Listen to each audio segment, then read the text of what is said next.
Crashing out at the Copa. Woody Page, that's something you did before, right? 1964 or so. You and Henry Hill. Every time I come here, every time you two. What are we doing? Something that's been said about this U.S. men's national team before, it shall be said again. Let's go around the horn. How much time do you have? Where does one begin?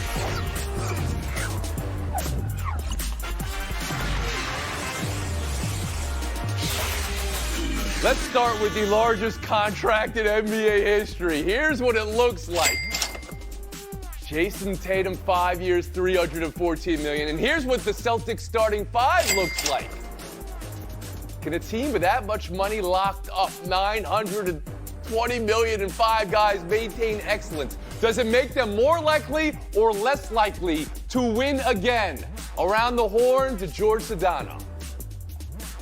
Tony, I think in the short term, it allows them to maintain a team that I believe has been championship ready for a number of years and then added some pieces this last season that took them over the top and, in my opinion, can keep them over the top, barring some sort of catastrophic injury. So I look at their core, they're 5 or 6 guys, maybe even 7, depending on who you're talking about, that they are locked in and probably the best 6 or 7 in the league if you go 1 through 6 or 7. So I like them in that regard. In regards to Jason Tatum, look, man, this is the summer of Jason Tatum. We can sit here and, belabor the fact that he didn't win the finals MVP. He's been the most important player to that franchise in decades, okay? Basically since Paul Pierce was there. So he deserves this contract. It is his time. And get used to it as far as these contracts, because as the money continues to escalate in regards to rights fees, remember the players get 51% of this. We're going to get to a point within the next 6 to 8 years where you may have a $100 million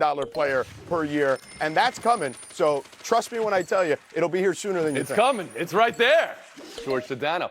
Woody Page, to you now. Can the Celtics maintain excellence with salary allotment like that? Sure they can, but it's so difficult to repeat in the NBA, so I wouldn't make them that strong logistics in regard to the championship. But, George, you brought up something about there will be a $100 million player. That could be Tatum. He's got 3 or 4 more times that he can get new contracts if he hangs around till he's 40 years old. But, yes, I think they're doing the right thing, not only because they have tied up all of those players, but they are selling the franchise, the ownership. And so you know that somebody's going to want to come along and say, yeah, we want to buy a championship team. It's not some team that's at the basement, like, say, maybe the Hornets or something. You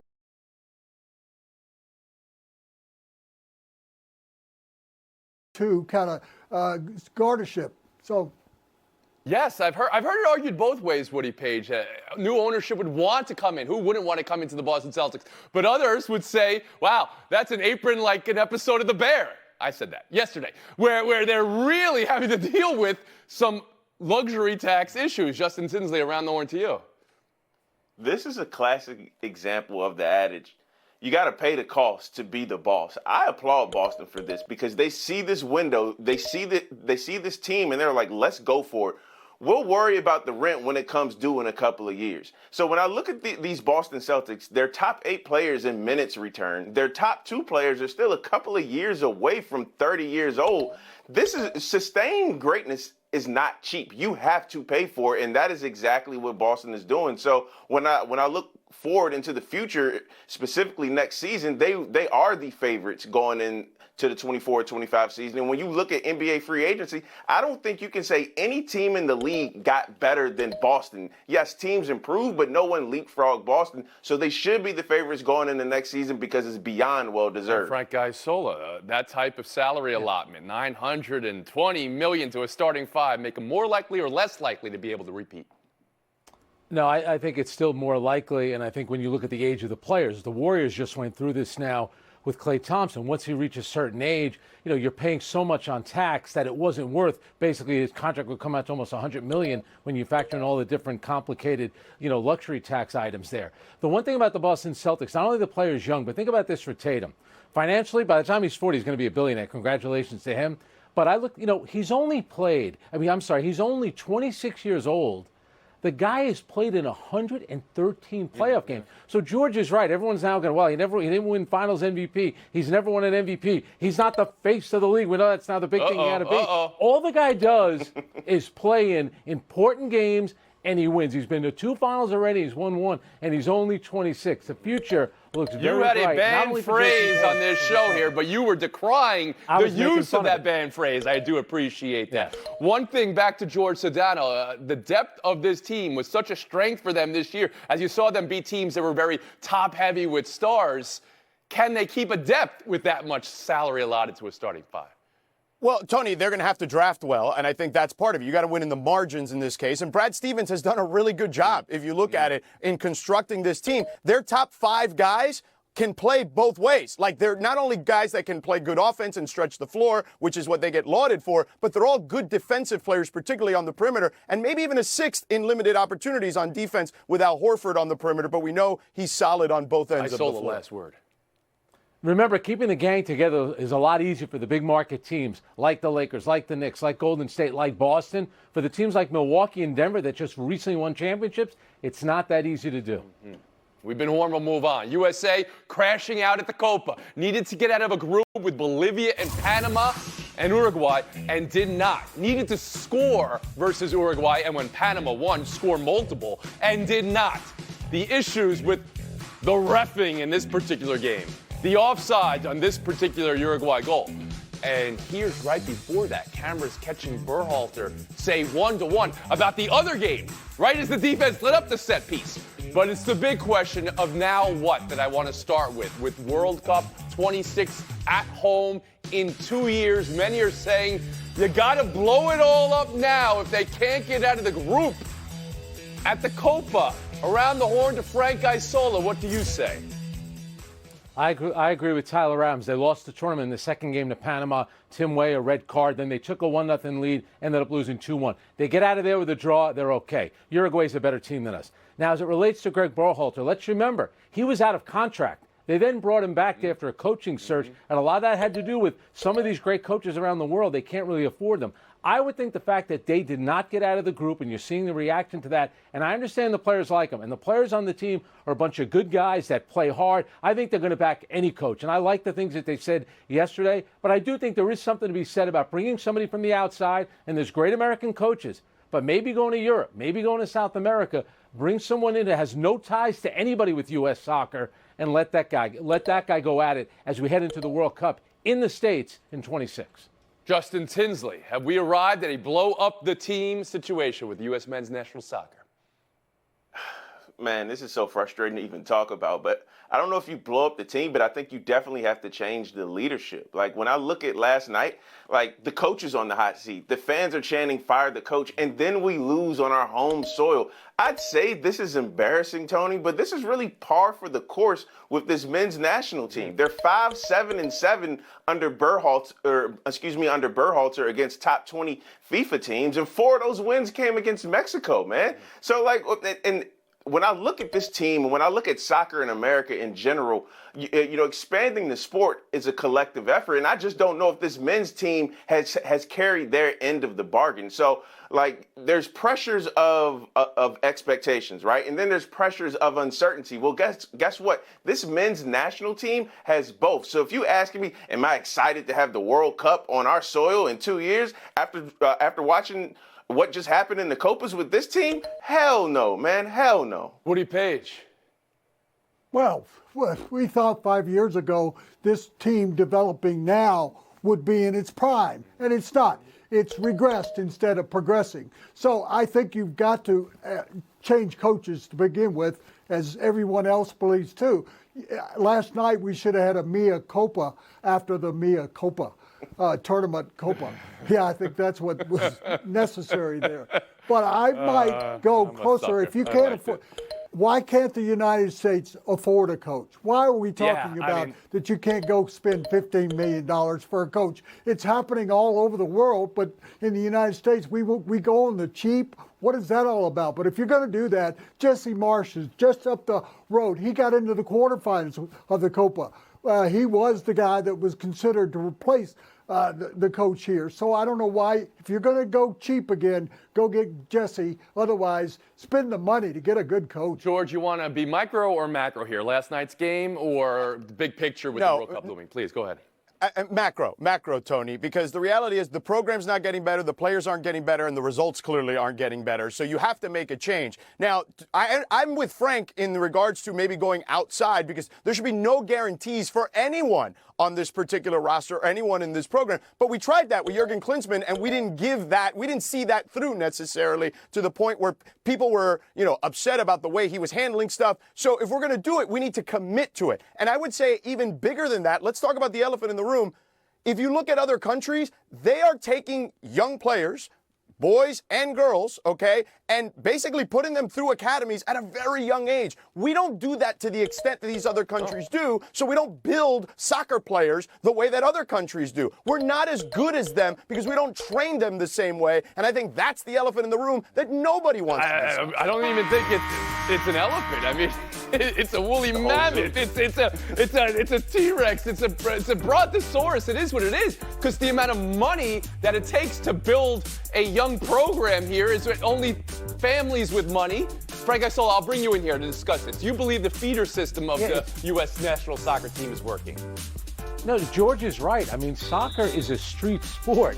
Where you really should learn in the street. In our country, it's a country club sport. It's pay to play, so we're not finding and identifying the best players. One thing about Berhalter, let's remember, last World Cup, he did get out of the group, and they played pretty well against the Dutch. The fact that they brought him back, they need a better result. What World Cup are you talking about? The last World Cup before the last World Cup, right? No, what are you talking about? They got out of the group. They played Holland. They lost in the knockouts. We're 2022. So what we had last night, you talked about not paying money for the best coach or whatever. We had a game where the cameras were in outer space for part of it. We had empty seats at the stadium. We had a corner which had one step behind it. We had the technology not even working on the offsides. I felt like I was watching from an airplane. You're right. Crazy. Take a break. Barsal next. Ridiculous.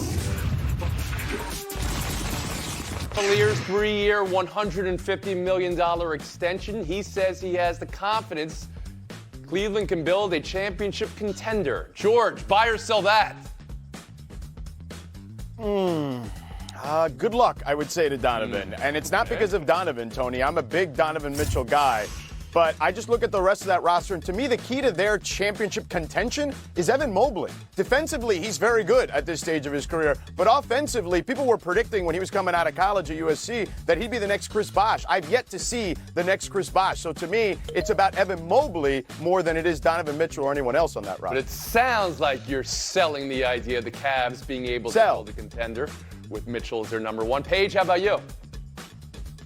Yes, I'm also selling, but I'm putting all the impetus on Donovan Mitchell. If you go back in his career, except for the first 2 years, he hasn't played more than 70 games a year. Does he show up? Does he show up in the playoffs in the 6th and 7th game? No. Here's the guy that's saying, we got to bring this together. How about showing up and being a player on a regular basis? Justin Sinsley. Yeah, I'm selling it as well. Look, it's great that Cleveland kept their star, and salute to Donovan Mitchell getting paid. But what is the payoff of this trust that they're speaking about? Over the last 4 years, only Steph Curry has a higher three-point percentage than Donovan Mitchell. But what about the rest of that roster? When I look at the Cleveland Cavaliers right now, they can't beat Boston. I don't think they can beat Philly, and I don't think they beat the Knicks. So this feels like a good team with a ceiling just at good. Frank Isola. Shame on you, Justin, for putting Steph Curry and Donovan Mitchell in the same sentence. Woody's right. I mean, if you go back to last season against Boston, they have a really good team. You know what helps when you have a really good team? If your best player is available for the last 2 games of the series. And guess what? Under J.B. Bickerstaff, they played pretty well in games 4 and 5 against Boston. They lost both, and then they were out of the playoffs. They could have used. Yeah, what do you say showing up? He has showed up in big games before. He's had some of the great playoff games, but you're I've talked about not showing up available at the for arena. the games. I understand. Buy or sell to Aaron Judge going into tonight's game. 31 home runs, and it's almost a shock to say that's ahead of his pace from 2 years ago when he had the American League record 62 home runs. So Woody, buy or sell this year being better than that year for Judge. Thank you for coming to me, Tony. I've got to go big or go home today, so I'm going to go big. Not only is he going to surpass last year's total, but he's going for 73. Do you know what 73 would be? That would be the most ever by any player in the history of baseball. It would tie. It would tie for the most. Yes, it would tie for the most with Barry Bonds. We know 73. I don't think you need to. Ooh, go big. You're going little right now. Oh, he struck out. He's even little. Struck out. Justin Tinsley, how about you? Can I leave? Yeah, I'm buying that. I think he can land anywhere within the range of like 64 to 67. But look, my grandfather used to have this saying, if was a fifth, we'd all be drunk. But guess what? I'm pouring shots for everybody right now. If he breaks his own record and he manages to get the Triple Crown, which is a very realistic possibility, this is an all-time great season right here. I mean, and it's staring right in front of us. Exactly. He's leading in the Triple Crown, though. Stephen Kwan, once he gets up to the bats needed, would be well ahead of him in batting average. Frank Isola, to you. I don't think it'll happen. I think it'll come close, which would be pretty exciting. But I think the thing about what you love about Aaron Judge, remember last year, injured, and you're thinking, man, he just signed that huge contract. Was it worth it? Now this year you see what he is, at the plate, but also in the clubhouse. He's become a big-time leader, but Tony Reale, growing up with his little Bobby Mercer starter kit, knows the great Yankee players aren't judged by individual Bobby records. Mercer, how old They're do you judged think I by am? whether or not they win Look at the World gray hair. Series. Bobby Mercer. Yes, we know. It comes down to a championship. Sedano, could Judge this year be better than Judge 2 years ago? Yeah, Tony, I'm buying it. And another reason is because of Juan Soto being in the lineup. I think that will help him reach that particular goal. And I think he's going to have a big weekend this weekend. If you look at it against the Reds, he's been the fourth best home run percentage in interleague play since he's played in his career. So I think he'll have a big weekend. I think he'll continue it. I think having guys in the lineup that will help protect him, I think that stuff is good for him, and he'll do it. Woody Page, go big or go home? Well, that's high. Are those baseballs? Are those Judgian baseballs that are on fire? Okay, that'll get you a little bonus for the scoring average. That's it for Woodrow. That's it for Isola. Sedano, Tinsley. That's our showdown next.